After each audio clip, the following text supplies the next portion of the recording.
Demak, sizlar bilan geometriya hadisini boshlaymiz. Birinchi mavzumiz burchaklar va masofalar. Demak, misollarimizni ishlanishini ko'rsatib ketaveраman, mavzuni darsda o'tamiz. Demak, masofalarga doir misollar. Kesma.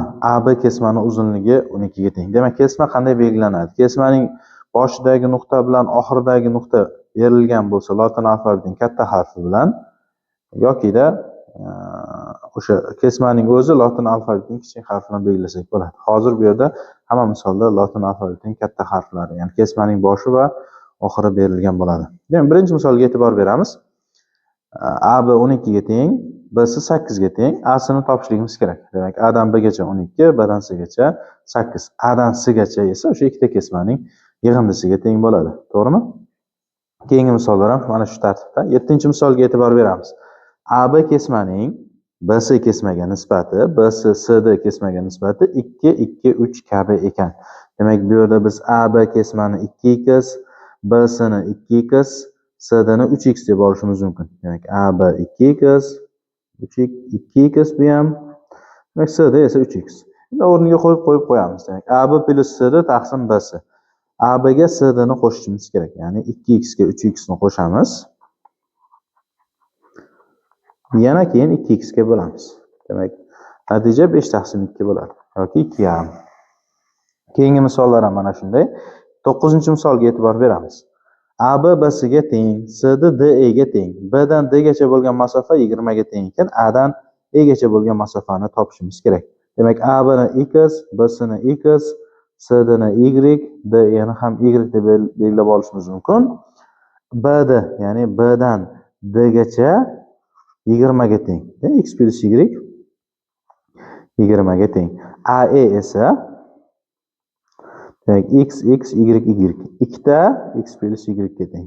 Yokida 2 kara 20 ga teng, 40 ga teng. 10-chi, 11-chi, 12-chi misollarga e'tibor beramiz. Demak, bu yerda tayyor chizma berilgan va A'dan D gacha bo'lgan masofa 29 ga teng ekanligi aytilgan. Demak, biz nima qilishimiz mumkin?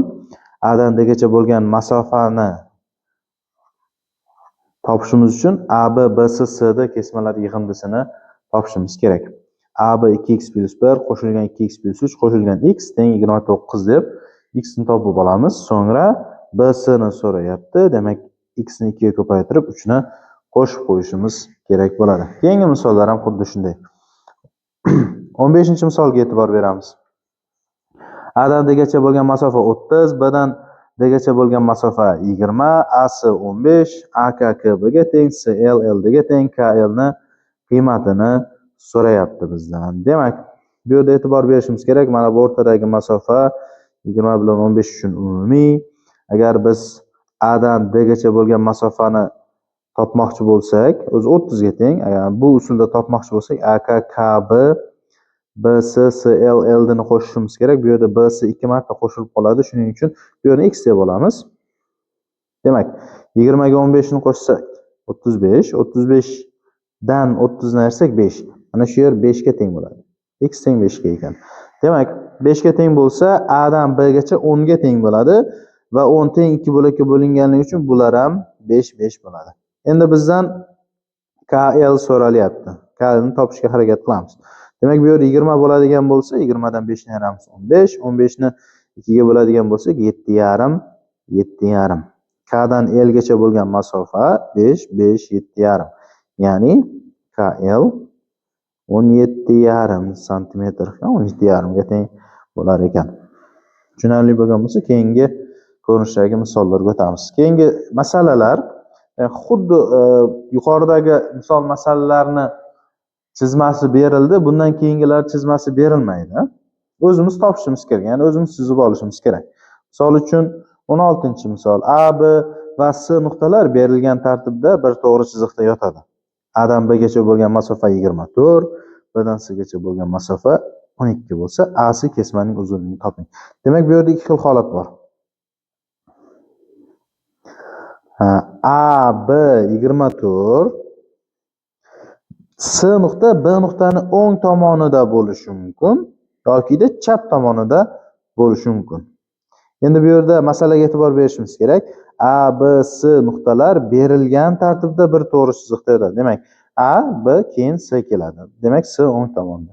Agar A, B, S nuqtalar bir to'g'ri chiziqda yotadi deb qo'shimcha shart berilmaganda edi, B, S nuqtani B nuqtaning chap tomonida yotadi deb olishimiz ham mumkin bo'lar edi. Hozir B dan C gacha masofa 12, A dan C gacha bo'lgan kesmani uzunligini topishimiz so'ralyapti bizdan. Demak, ikkalasini yig'indisi bo'ladi. Va hokazo. Keyingi masalalar ham xuddi shu tartibda ishlanadi. 20-masalaga e'tibor beramiz. A kesmada S nuqta olindi. AC va CE kesmalarining o'rtalari B va D nuqtalar bo'lsin. Agar BD 16 ga teng bo'lsa, AE kesmaning uzunligini toping debdi. Demak, AE kesmani chizib olamiz. S nuqta olindi. Demak, qayerdadir S nuqta olindi.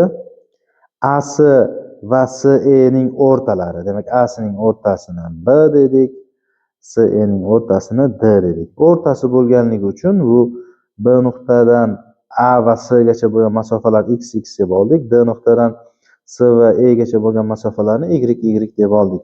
B dan D gacha bo'lgan masofa 16, ya'ni x plus y 16 ga teng bo'lsa, A dan E gacha, ya'ni 2 ta x, 2 ta y nimaga teng bo'ladi?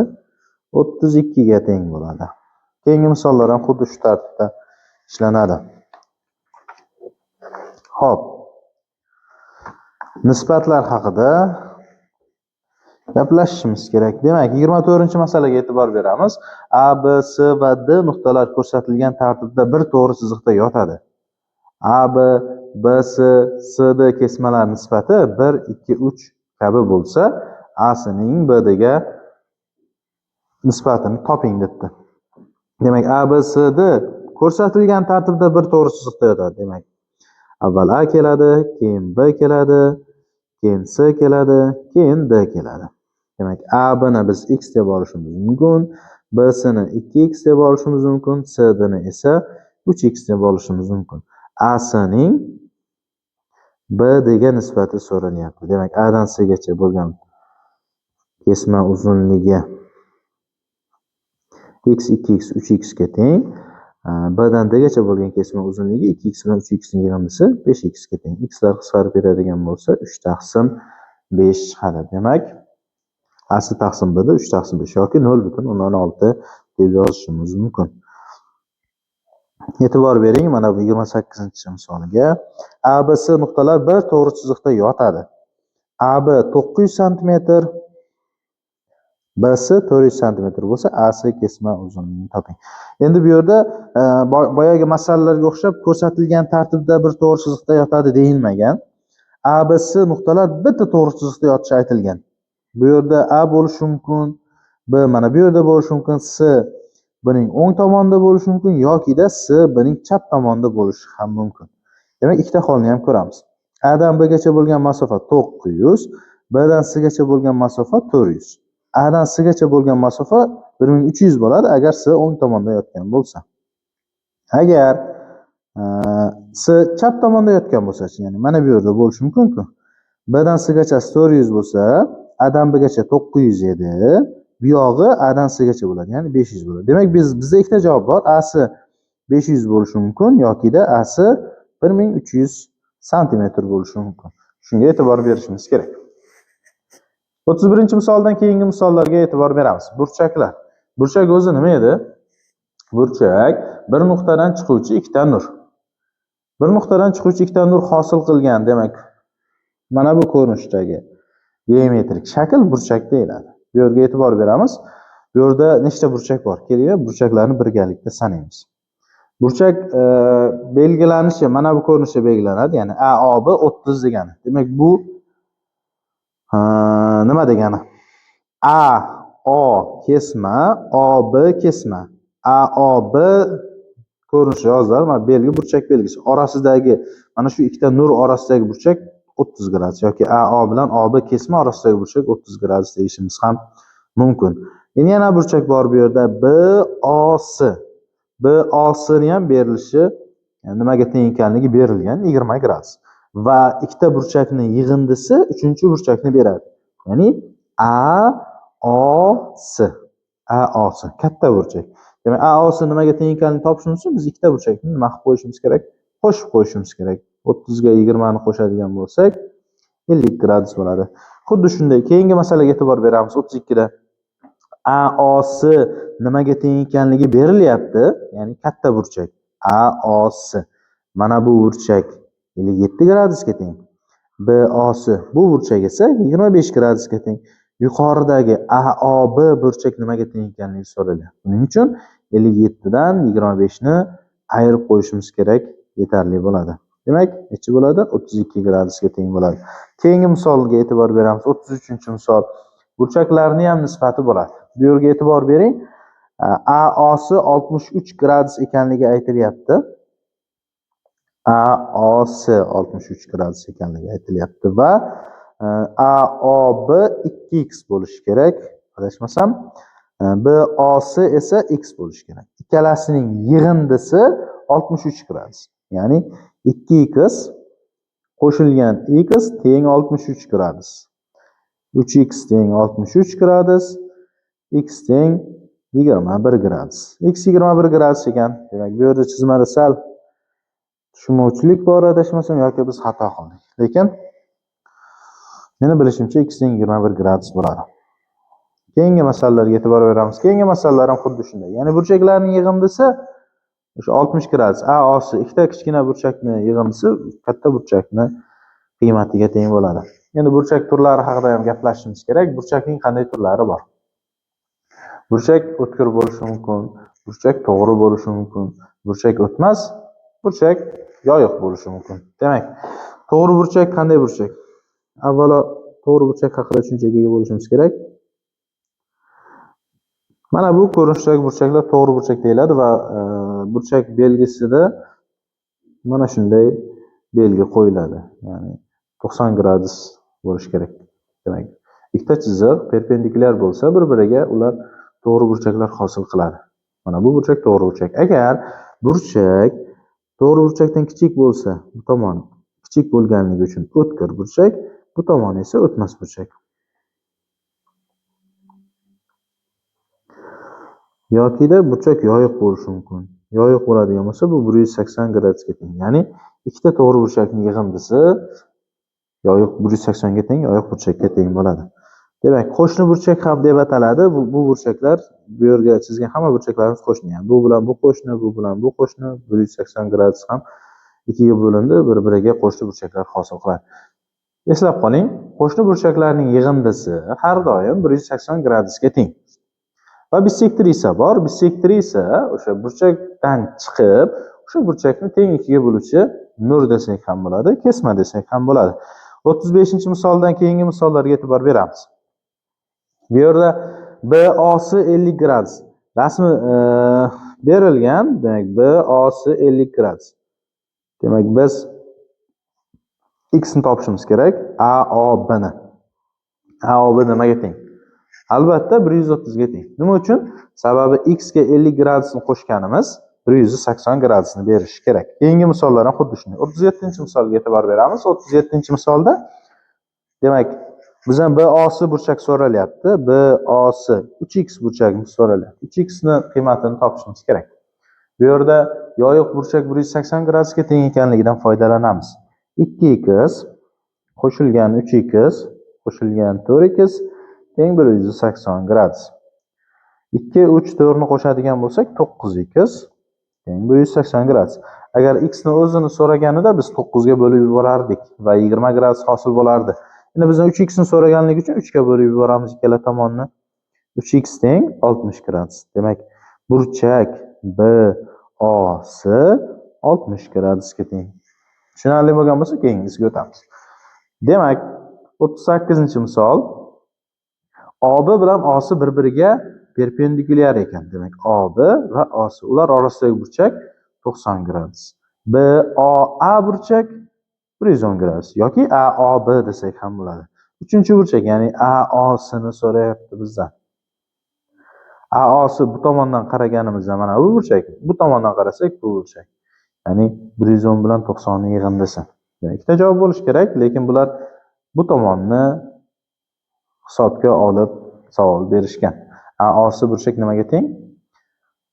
Demak, burchagimiz to'liq bir marta aylanganda bizga 360 gradusli burchak hosil bo'ladi. Bu yerda 90 gradus va 110 gradus bor. 3-burchak so'ralyapti. X ni belgilab olamiz. X 90, 110 ni yig'indisini 360 ga tenglab hisoblab qo'yamiz. X plus 200 teng 360. Demak, ximiz teng bo'lar ekan 160 gradusga. Keyingi misollar ham xuddi shunday ishlanadi. 40-misolga e'tibor beramiz. Demak, bu yerda BO bilan OD bir-biriga perpendikulyar ekan. Ya'ni mana bu burchak 90, BOA 20 bo'ladigan bo'lsa, bu yog'imiz 70 gradus bo'ladi. Bu yer 70 bo'lsa, 180 dan 70 ni ayirib tashlaymiz, 110 gradus bo'ladi. Xo'p.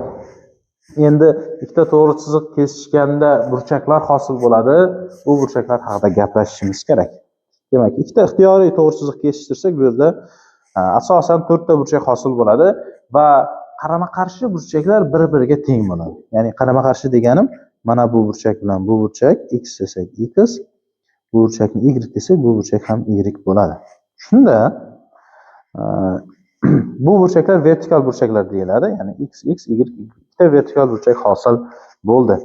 Bu yerda qo'shni burchaklar ham paydo bo'ladi. Qo'shni burchaklarning yig'indisi bilamiz 180 gradusga teng edi.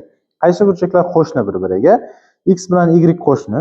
Har qaysi x bilan har qaysi y qo'shni. Ya'ni bu bilan bu yoki bu bilan bu bilan bu qo'shni qisqasi. Demak, qo'shni burchaklar yig'indisi 180. X ga y qo'shsak 180 bo'lar ekan. Demak, bu misolga e'tibor beramiz. Ikkita chiziq kesishyapti va hosil bo'lgan burchaklarga e'tibor bering. 2x minus 40 bilan x minus 10. Bu burchaklar vertikal burchaklar bo'lganligi uchun bular bir-biriga teng bo'ladi. Ya'ni 2x minus 40 teng x minus 10. X chap tomonga ayirish bo'ladi, minus 40 o'ng tomonga qo'shish bo'ladi. 2x dan x narsak x, minus 10 ga 40 qo'shadigan bo'lsak 30. X teng 30 gradus. Bu burchakni o'zini so'rasa 30 dan 10 ni ayiramiz 20 gradus chiqadi. Yoki bu yoqqa qo'ysak ham 20 gradus chiqadi. Yoki bizdan mana buni y deb qo'yib y ni so'rasa, avval buni topib olamiz. Bu 20 bo'ldi va 180 dan 20 ni ayirib qo'yamiz. 160 qiymati hosil bo'ladi. Demak, to'g'ri burchak 90 gradus bo'ladi, yoyiq burchak 180 gradus bo'ladi. Burchaklarga oid masalalar. Demak, yoyiq burchakning 4 dan 3 qismini topish uchun o'sha qiymatni qismga ko'paytirib qo'yishimiz yetarli bo'ladi. Yoyiq burchak 180 gradus edi, 180 gradusni 4 dan 3 ga ko'paytiradigan bo'lsak, qisqartiramiz. 45 ni 3 ga ko'paytirsak 135 gradus hosil bo'ladi. Keyingi masalalar ham xuddi shunday. Qo'shni burchaklardan biri ikkinchisidan 20 gradusga katta. Bunga o'xshagan masalani chizmasi bor edi, endi bizdan chizmasini o'zimiz chizishligimiz talab qilinyapti. Qo'shni burchaklardan biri ikkinchisidan 20 gradusga katta. Demak, qo'shni burchaklar chizib olamiz.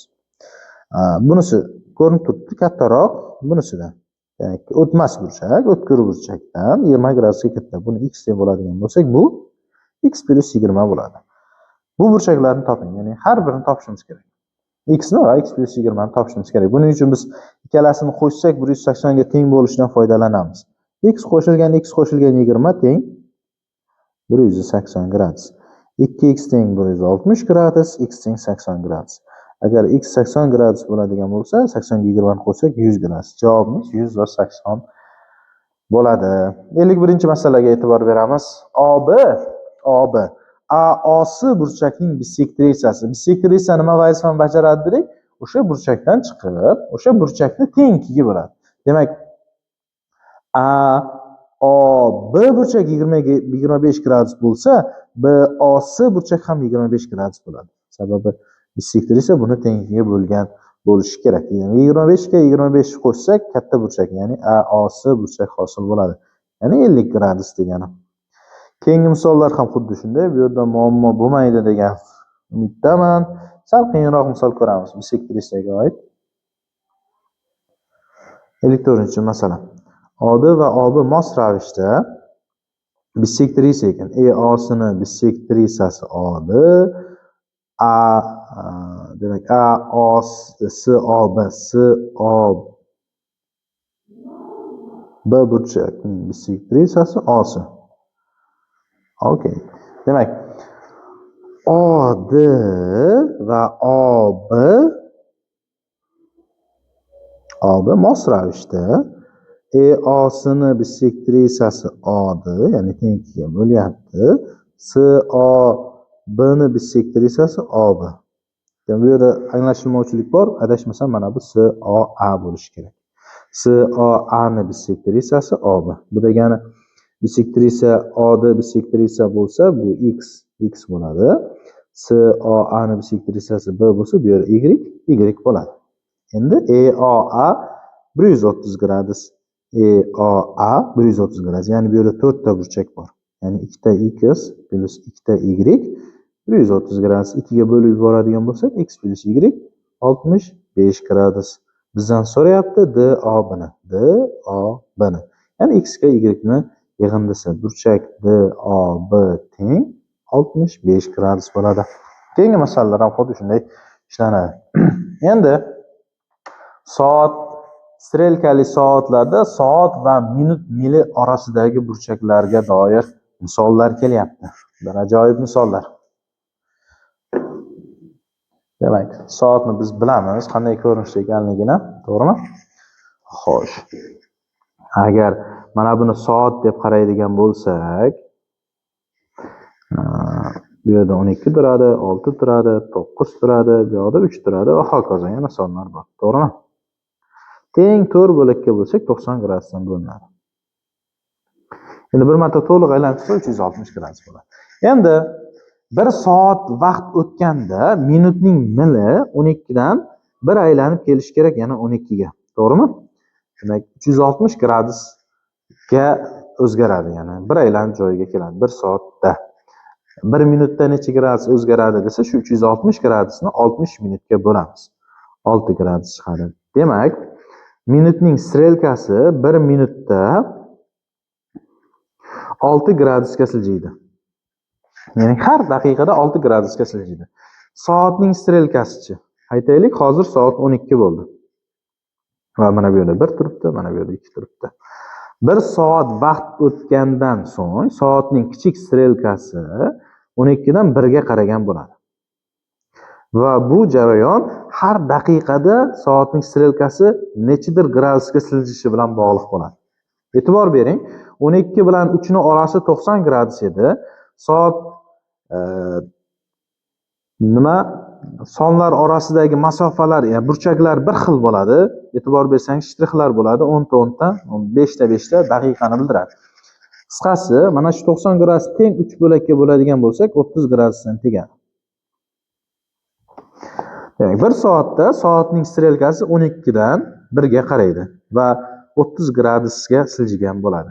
Demak, 1 minutda soatning strelkasi qanchaga siljiydi? 30 gradusni 60 ga bo'lamiz. 1 minutda soat strelkasi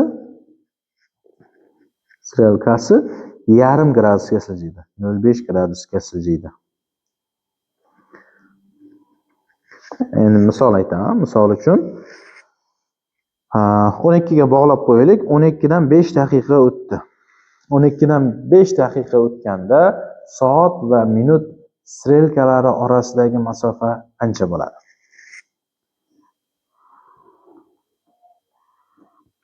Mana bu 12, mana bu 1. 12 dan 5 daqiqa o'tganda minutning strelkasi bilamiz 1 ga qaragan bo'ladi. Chunki 5 daqiqani bildiradi. Bunda